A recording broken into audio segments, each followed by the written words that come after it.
سلام مرحبا بكم في قناتي الوصفات الخالية من الغلوتين. جبت لكم اليوم رخصاص ولا رخيص ولا فطير ولا اكسرا حسب كل منطقة كيفاش يسميوها، واكيد انها خالية من الغلوتين.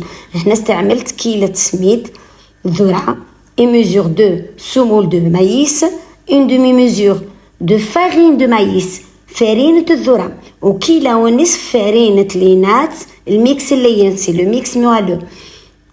درت لهم الملح حسب الذوق، كل واحد والذوق تاعو. ربع كيلة من الاحسن زيت الزيتون، اللي ما عندوش يدير الزيت تبسسيها مليح.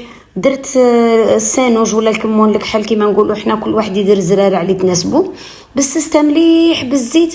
من بعد درت لي كيلة وربع تاع الماء، عجنتها بها. الرخصاص ما يتعجنش، عجنته ولميته. من بعد بديت ندير لافاصون هذيك تاع نقطع.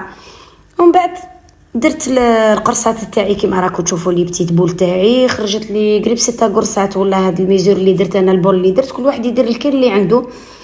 ومن بعد خليته يرتاح شويه لو طون يسخن الطاجين، وتحلي بالطريقه العاديه. تحبي يجيوك القرصات كيف استعملي غطاء مرميطه ولا امبورط بياس، وقطعي يخرجوا كل كيف، وطيبيها على طاجين سخون كيما العاديه كيف، وتجي ما شاء الله وشهيه طيبه.